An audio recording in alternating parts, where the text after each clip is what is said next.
Halo semuanya, kembali lagi dengan gue Pandu di channel Diri Pengsi. Di video kali ini gue pengen sharing ke kalian semua gimana caranya gue bisa memaafkan masa lalu yang cukup kelam. Mungkin kalian pernah nonton di video-video gue sebelumnya yang ngebahas tentang anxiety disorder dan depresi. Itu disebabkan karena gue memendam berbagai macam masalah yang nggak bisa diluapin dan akhirnya mental gue jadi ambruk. Butuh waktu sekitar 2 tahun untuk mengobati gangguan mental tersebut. Gue itu bisa dibilang nggak goblok, tapi gue agak jelek dalam kualitas pendidikan. Sehingga waktu itu ada sebagian orang yang meremehkan sama kualitas pendidikan gue di akademik. Gue jadi sering overthinking dengan masa depan gue. Gue juga takut gagal, dan setiap gue belajar itu gue ngerasa nggak percaya diri.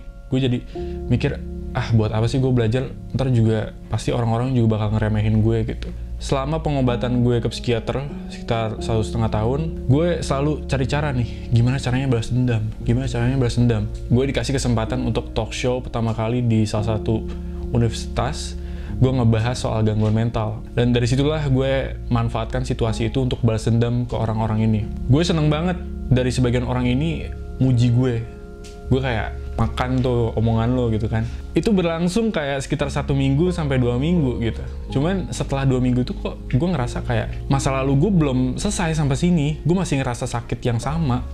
Padahal gue udah ngerasa balas dendam ini kayaknya udah berhasil banget gitu. Udah bisa bikin mereka tuh bungkam. Tapi ternyata kok gue masih ngerasa belum bisa move on dari masa lalu gue. Nah, sekarang gue pengen sharing nih ke kalian semua. Mungkin nggak panjang videonya, tapi gue pengen kasih tahu inti-intinya aja gimana caranya gue bisa memaafkan masa lalu dengan 3 langkah. 3 langkah sangat-sangat cepat gitu ya. Ya kali aja bisa ngaruh ke kalian semua. Apa salahnya untuk mencoba supaya kalian bisa segera move on dengan masa lalu kalian. Langkah pertama yang menurut gue paling penting untuk berdamai dengan masa lalu adalah menerima. Lo nggak perlu memaksakan diri untuk menerima 1 minggu ini, pokoknya lo harus menerima, atau dalam 3 hari lo harus menerima. Enggak. Menerima itu adalah proses yang sangat panjang. Semakin lo mencoba untuk menghindari, semakin lo mencoba untuk menghapus semua ingatan lo di masa lalu, itu semakin juga lo bikin tubuh lo jadi capek. Nggak cuma tubuh ya, lo bikin mental lo juga jadi capek. Dan akhirnya ujung-ujungnya lo malah menyalahi diri lo sendiri.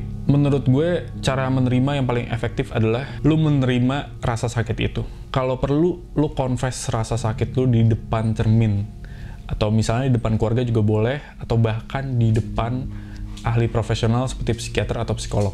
Nggak apa-apa mereka ngeremehin gue, ngeledekin gue sama kualitas pendidikan gue, tapi gue akan seberusaha mungkin untuk memperbaiki semua kesalahan gue yang dulu. Gue akan berusaha jadi yang lebih baik, dan gue akan jalani hidup ini seutuhnya. Perasaan ini akan mudah teratasi ketika lu bisa menerima, dan itu cara yang paling efektif untuk berdamai dengan masa lalu. Langkah yang kedua adalah fokus sama solusi, bukan menyesali. Mungkin gue pernah berekspektasi kuliah di PTN, tapi gue gagal, gue ketolak. Sifat alamiah manusia adalah menyesali itu semua. Padahal nih ya, kalau gue ketolak PTN, apakah hidup gue selesai sampai situ?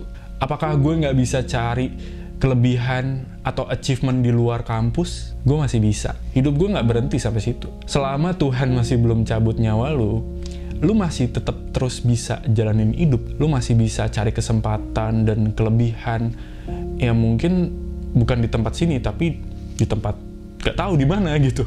Makanya mulai dari sekarang, ketika lu punya masalah yang belum selesai, stop nyalahin diri lu sendiri atau stop nyalahin orang lain. Setiap orang tuh ketika punya masalah, yang selesain adalah diri kita sendiri, bukan orang lain. Kecuali kalau misalnya ada joki ya, joki yang bisa nyelesain masalah hidup, tapi nggak ada. Itu cuman ada di joki tugas, joki skripsi. Memang ini bukan hal yang mudah ya, menemukan solusi itu kayak bisa dibilang mustahil. Tapi nanti pasti akan ada turning point, hati lu akan mengatakan bahwa ini loh solusinya buat masalah yang ini. Gue biasanya selalu tulis di buku catatan gue, atau nggak di HP juga bisa. Gue tulis dari 1 sampai 10 kira-kira masalah yang paling kecil sampai masalah yang paling besar. Terus ntar bisa dicari tuh benang merahnya. Kira-kira solusi masalah pertama apa sih? Solusi masalah kedua apa? Jadi bukan dengan cara kita menyalahi masa lalu kita gitu. Lalu yang ketiga adalah berhenti menyakiti diri sendiri. Biasanya hal yang membuat kita nggak bisa move on dari masa lalu kita adalah pikiran kita sendiri. Pikiran kita selalu ngompor-ngomporin nih, bahwa lu orang yang lemah, lu nggak bisa survive dari masa lalu lu pasti selalu terjebak dengan trauma lo. Itu yang sebenarnya bisa menyakiti diri sendiri, dan akhirnya lu jadi susah untuk move on. Caranya adalah kalau lu mau survive, lo harus melepaskan masa lalu itu. Bukan lagi cari cara untuk balas dendam, bukan.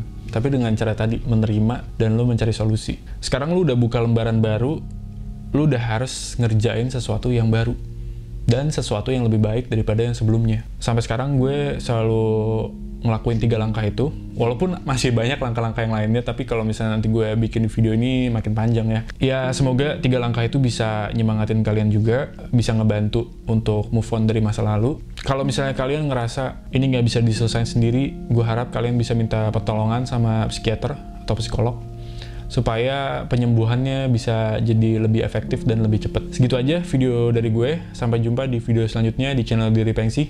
Bye-bye!